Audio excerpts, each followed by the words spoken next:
las 6 de las 6. Bienvenidos. La primera, no más, no más, dijeron los gobernadores al gobierno nacional. Estallaron los gobernadores. Los gobernadores que venían advirtiendo el riesgo del apetito fiscalista contra los licores, dijeron en una reunión ayer de la Federación Nacional de Departamentos: no vamos a aplicar las normas de esa reforma tributaria metida por decreto porque son inconstitucionales. Además, explicaron por qué son dañinas. No es solo un problema legal, sino también un problema de conveniencia. Explicaron el daño que les hacen a sus departamentos y lo que le puede pasar a la inversión social en educación, en salud, en vivienda. Los gobernadores acuden a una figura que se llama la excepción de inconstitucionalidad. Es decir, que cuando una norma no está dentro del ordenamiento constitucional, se inaplica. El gobierno nacional replicó, les dijo, los amenazó a los gobernadores, los intimidó, les dijo que eso tenía efectos legales, les dijo que eso solo lo podía hacer la Corte Constitucional.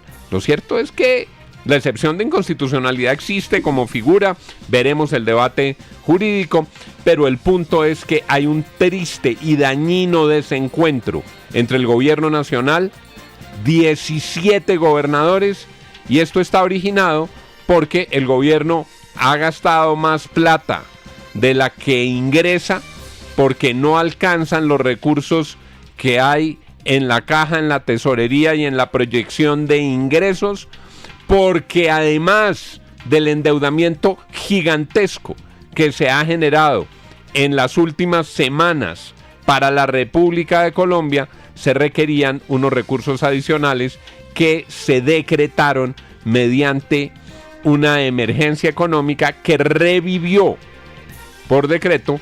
Tema con todas sus aristas hoy en la FM. La segunda, venimos informándolo desde el año pasado, pero también desde el primer día de enero. La crisis de la nueva EPS se le salió de las manos al gobierno que la tiene intervenida. Le quedó grande, evaden las responsabilidades. Un nuevo informe de Así Vamos en Salud demuestra cómo se han agravado los problemas de la salud en materia de patrimonios en rojo, en materia de liquidez, en materia de riesgos para la prestación de servicios. Entre tanto, las historias son desgarradoras en todas las ciudades del país.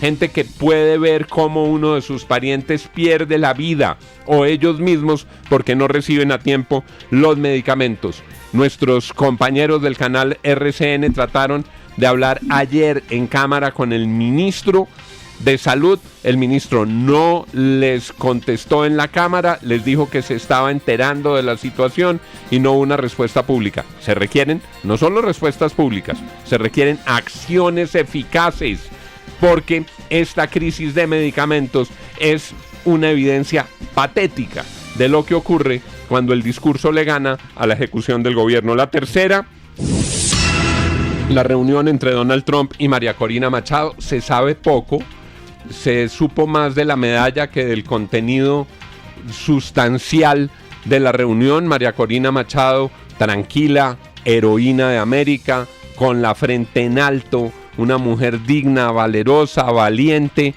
El comunicado que expidieron en Washington es amable frente a ella, la respuesta de ella es amable y de gratitud frente a Donald Trump, y hay mucho de lo que hablaron a lo largo de su extensa conversación que aún no se sabe. El parte es un parte amigable y tranquilo.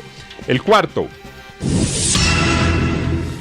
la cuarta, preocupación por el precio del dólar, particularmente para los sectores exportadores, a pesar de que ayer hubo un leve repunte de 32 pesos, se siguen registrando unas cotizaciones del dólar muy, muy bajitas.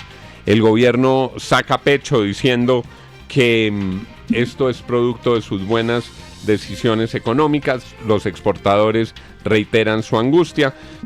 Y Felipe Campos, gerente de inversión y estrategia de Alianza Valores y Fiduciaria, acuñó una frase que describe bastante bien lo que pasa con el dólar.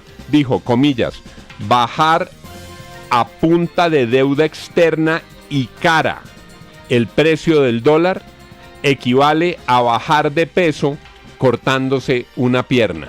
Es decir, nada que celebrar. La quinta,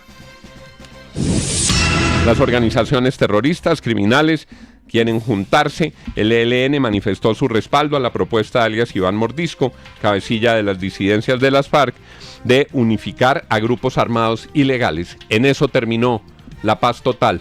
Ahora quieren volverse a unir para perseverar en sus propósitos terroristas, dicen, so pretexto de protestar contra lo que ocurrió en Venezuela. La sexta, se abre una puerta para que bajen los precios de la gasolina en Colombia tras confirmar que ya se pagó la deuda del Fondo de Estabilización de Precios de los Combustibles. Esto lo confirmó el propio presidente de la República.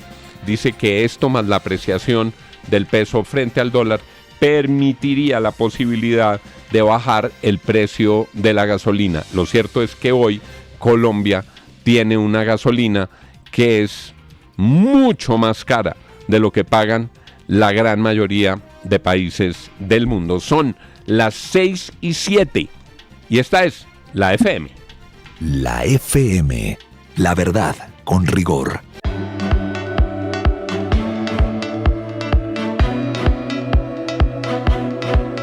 Rebelión de gobernadores. En efecto, don Juan, muy buenos días. Varios gobernadores del país han anunciado en las últimas horas que no van a acatar un decreto de la emergencia económica que precisamente declaró el presidente Gustavo Petro y que básicamente lo que contempla son nuevos impuestos al licor y al tabaco. Lo han llamado la rebelión de los gobernadores.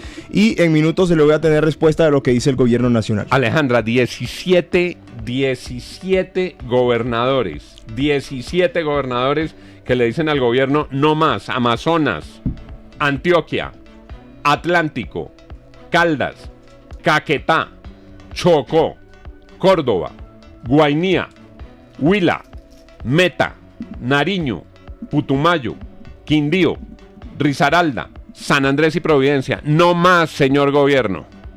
Sí, señor Don Juan, esa es la lista de gobernadores que anunciaron que van a preparar acciones legales contra este decreto 1474 de 2025, el decreto de emergencia económica que durante este estado de emergencia elevó el IVA al 19% y aumentó el impuesto al consumo. Según los mandatarios, pues estas medidas van a reducir los recursos de las regiones y van a limitar la inversión de servicios esenciales como salud, educación y programas sociales. En una reunión extraordinaria que tuvieron ayer en Bogotá, los gobernadores conformaron una comisión para intervenir ante la Corte Constitucional mientras se analiza la legalidad de este decreto que declaró la emergencia. El gobernador de Antioquia, Andrés Julián Rendón, fue el primero en dar este anuncio y esto fue lo que dijo. Bueno, la más importante es la actuación conjunta, sin duda, en contra de las disposiciones de la emergencia económica que tienen que ver con asuntos tributarios y que afectan las finanzas de los departamentos. Vamos a presentar cada departamento